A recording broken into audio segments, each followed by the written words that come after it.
Hi guys! Nandito tayo ngayon sa Hollywood Road. So yun guys, habang naglalakad ako dito sa Hollywood Road, napansin ko itong area na to na madami nagsiselfie-selfie. Siyempre, na-curious naman ako kung anong mayroon sa loob. So ako din, siyempre magsiselfie-selfie din ako dito at parang ganda ng building na to. So parang pang Hollywood nga talaga yung kanyang design no, ng building. So tara guys, samahan niyo ako kung ano yung nasa loob. So yun guys, parang plaza pala ito guys, no? So napakalumang style yung building niya dito sa loob. So ano kaya ang mayroon dito at parang something museum na siya, no? So tara guys, ikutin natin to at mamaya magsi-selfie-selfie din ako.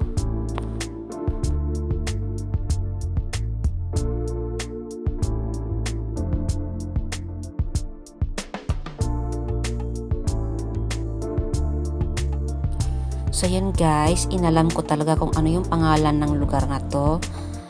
Marami siyang pangalan sa bawat building. So sa gitna, tinatawag itong parade ground.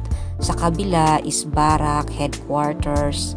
So sa kabila naman is restaurant. So ayun, napagkalaman ko na ito ay isang historic building group ng around the police station.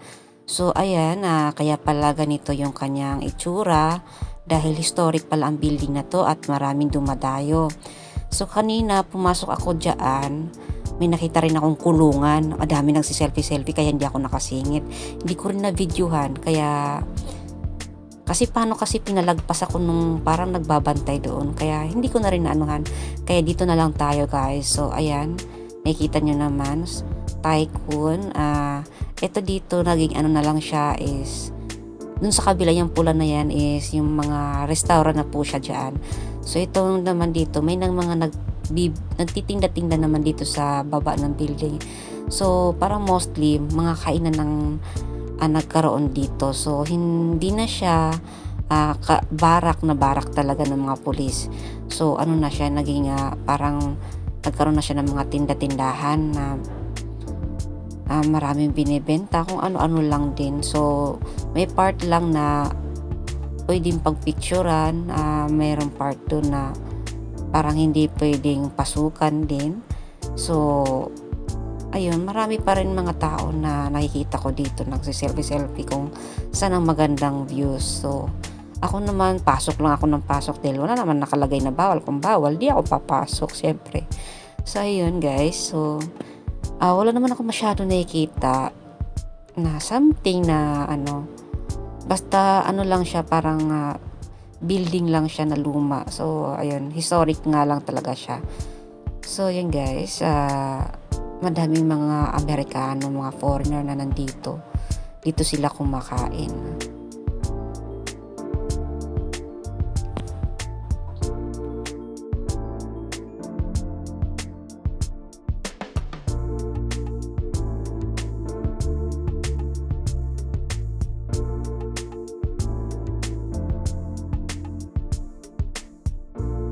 So ayun, kakalakad ko kung saan ako pasikot-sikot sa loob ng building na to dahil napakalaki ang building na to. So may nakita naman akong entrance. So ayan, parang pangatlong entrance na tong nakita ko. So exit din, entrance din. So lower E hall. So andito tayo sa lower E hall. So bawat area niya mayroong mga pangalan kung ano. So dito pwede magtambay din. So maganda rin dito, napakatahimik guys. Kung gusto mong iba naman ang ma-explore mo, maganda rin dito guys. So ayan, ito naman mga upuan na yan na mga hagdan-hagdan. Tinatawag naman yun na laundry steps. So ayan, inisip ko nga ba't laundry, hindi yun mukhang washing machine. So ayan, nag-picture din ako dyan guys. So maganda rin siya tingnan.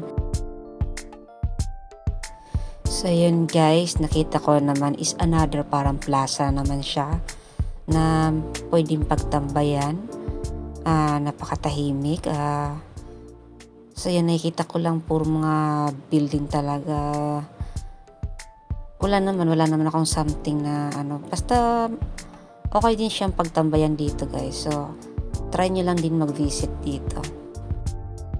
So yun guys, itong building na to na isa, andyan yung pinasukan kong may exhibition. Free lang siya. So tara guys, at tingnan natin at makita niyo kung ano ang nasa loob ng exhibition. So ayun nga guys, ang pangalan ng exhibition is I'll Be Your Mirror.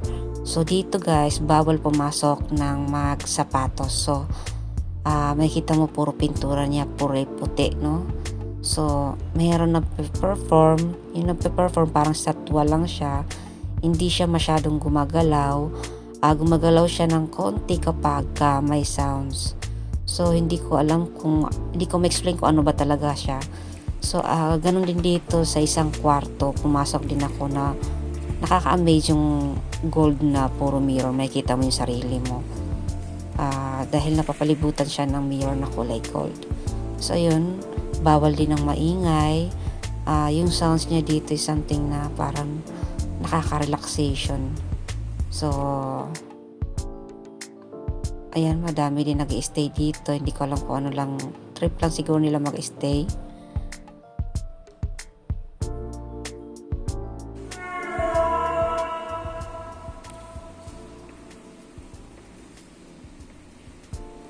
So hanggang dito na lang guys, at huwag niyo pong kalimutan mag-subscribe, like at comment sa aking YouTube channel, at marami pa tayong papasyalan.